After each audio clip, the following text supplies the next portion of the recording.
Hello, and welcome to The Movie Moment, the video series where we talk about the best movies from the past and the present. This is your host, your favorite man-child, Super Jesus Jackson. Today we will be talking about Zack Snyder's Lex Luthor, one of the most controversial characters in the Snyderverse. I'd say most people didn't even like the character, not including the Snyder fans, of course.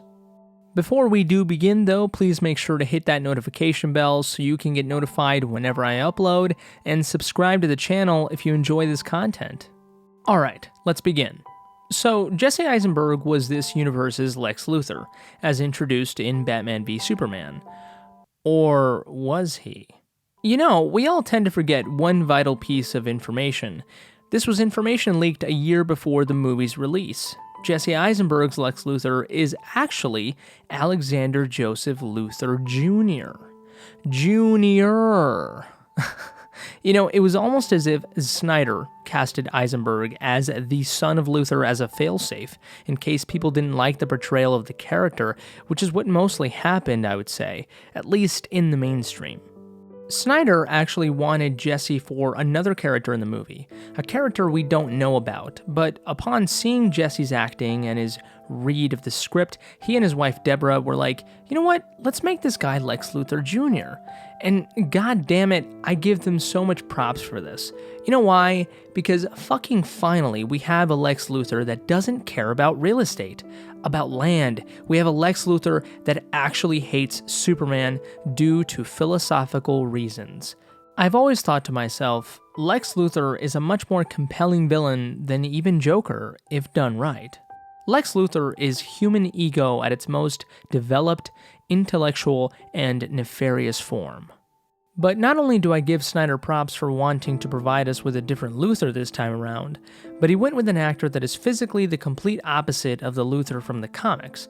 First of all, this is the son, so it makes sense that he's younger, he's smarter, more tech-savvy, he actually has hair, he loses his temper much faster, he's spoiled, he's a brat, and he completely bathes in recklessness towards the end of Batman v Superman, and he ends up being pretty much insane. I mean, the dude was already pretty much a psychopath throughout the whole movie, but still, a narcissist at his finest. Now, let's talk about Lex Luthor's plan, which a lot of people thought that the villain plot of the film made no sense, and to that I say, are you kidding me? This is the perfect villain, a villain that so accurately targets the weaknesses of their opponents. Tell me, what is the ultimate weakness of Batman? Guilt. And that is tied to his suffering from the loss of his family, but guilt is the primal weakness for him because when he became Batman, he made a promise to himself that he would fight crime until the end to make sure that no one would have to endure what he went through. So what does Luthor do? He starts sending forged messages and returned checks to Bruce Wayne from the former Wayne Enterprises employee, who Lex Luthor also targets because he was physically and economically affected by the destruction of Wayne Tower from Zod's alien invasion in Man of Steel. You let your family die. Key word, family. Bruce Wayne reads this and he immediately thinks he failed his employees, his Wayne Enterprises staff, when he let Superman and Zod destroy Wayne Tower during the invasion.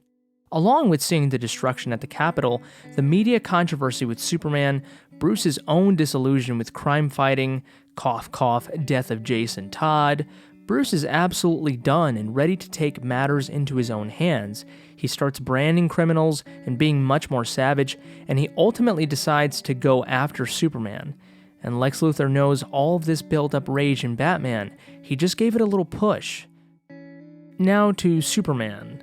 How does Luthor treat his arch-nemesis? Well, like shit. Everywhere Superman goes, Lex Luthor makes sure there is destruction, like in the beginning of the film when Superman saves Lois, the Capitol explosion, etc. This leads to massive media and governmental distrust of Superman and his actions, and this all breaks Superman's own self-confidence and his motivation to be the beacon of hope he is supposed to be. Lex sends Clark information on how Batman is branding criminals and how he is above the law, which worries Superman because people and the media think he himself is acting above the law. It's all connected. Clark goes to Gotham City to investigate, and he hears the way people talk about Batman. Get out of this city, and you need to get out of here before dark. Unless you want to run into him. Don't listen to that nonsense. Only people scared of him. People who got reason to be. Scared of who? Well, there's a new kind of mean in him. He is angry. And he's hunting. We see how Lex Luthor has inmates kill the Bat-branded criminals, which makes the news and makes Batman look even worse to Superman. When Clark goes to investigate this at the police station, he feels awful, as one of the wives of the dead criminals says, You know the mark all over, guards don't care? That's the judge.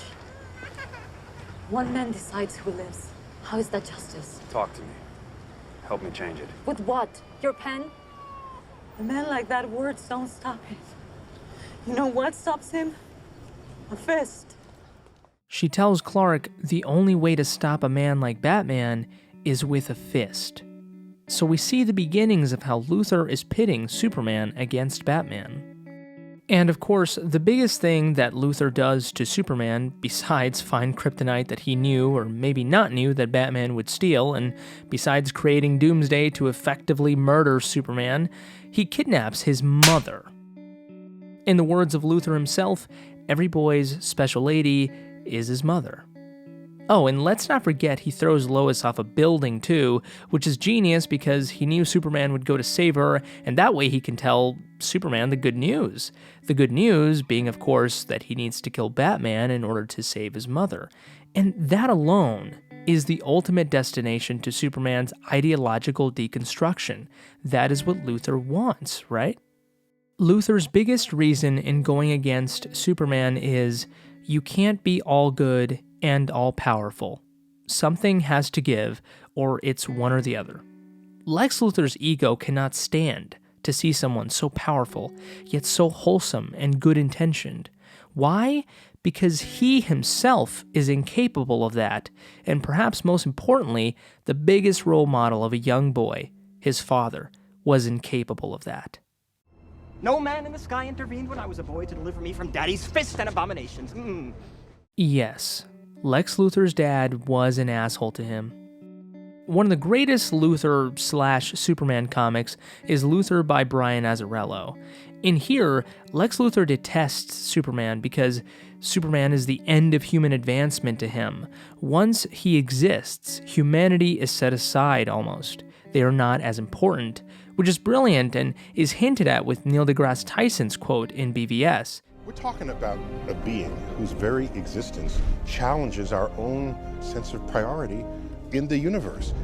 And you go back to Copernicus, where he restored the sun in the center of the known universe, displacing Earth. And you get to Darwinian evolution, and you find out we're not special on this Earth, we're just one among other life forms. And now we learn that we're not even special in the entire universe because there is Superman. There he is, an alien among us. With Lex Luthor Jr., the idea is pretty much the same. Luthor cannot stand to see a being so close to virtuous and physical perfection, because Lex Luthor's life has always been the complete opposite of that. And Luthor has always been fixated on showering the people with his views because of his narcissism and care for humanity, somewhat, which is why he has that scene at the party where he talks about having knowledge with no power and why that's awful, and when he makes clear to Superman that it is the people who need to see the truth. They need to see the fraud you are. With their eyes.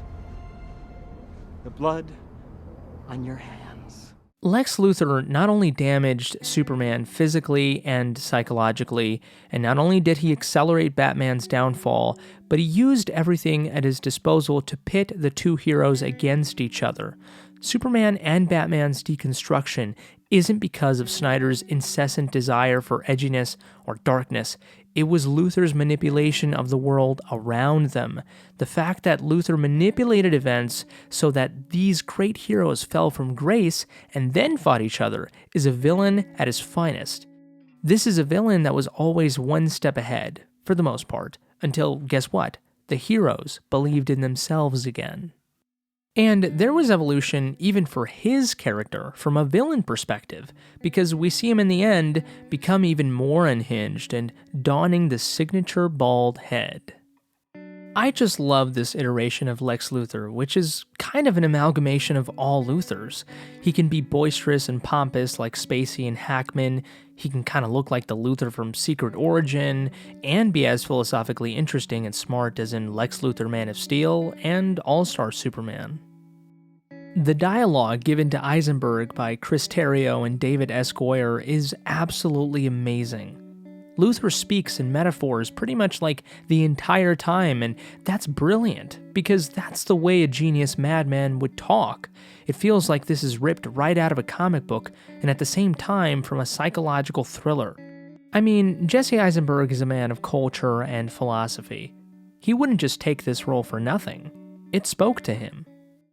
I mean, I don't think of it as a challenge that's worthwhile. I mean, it was a wonderful opportunity, worthwhile. Like, it's a really great character. It was written by this guy, Chris Terrio, who's a phenomenal writer. Did Argo, right? And yeah. Yeah, but I mean, he comes from a place of character. He loves my character in the same way I love my character. Like, he put a lot of work into it. It's a great character. There's an emotional core to the character. It's not a silly, villainous character. So no, it was a great part. Did you have any appreciation or awareness of like what, because growing up I loved what Gene Hackman did with that role. It's obviously a much different kind of a take, I would assume, but was that something on your mind at all in terms of going a different way or referring back to those? No, I mean, there's no way to do anything. I mean, it's an entirely different thing. But also the tone of that movie is so different. Like, that movie wouldn't be made like that now. Right. Like, the way we expect movies to be now is to have some kind of like, I mean, it's for the best, probably, because there's some kind of more psychological accuracy. Sure. That the person is coming from a place, that's probably diagnosable in some ways. Yeah, I mean, that movie was almost done with a little bit of a wink. Yeah, exactly. Right. This is not. This is a real, like, a depiction of a person who thinks these things. Well, that was all a mouthful. I hope you all enjoyed this episode, though, and share with your Snyder-loving friends if you like. And I wanted to say, on a site like YouTube, there are already plenty of videos that analyze Snyder's DC films, and I almost didn't make this video because I felt everything that needed to be said was already said. But upon thinking a little deeper, I find that, no, there is always something to add, and I hope I did that for you guys today. Thank you so much for watching. Have a good one, guys.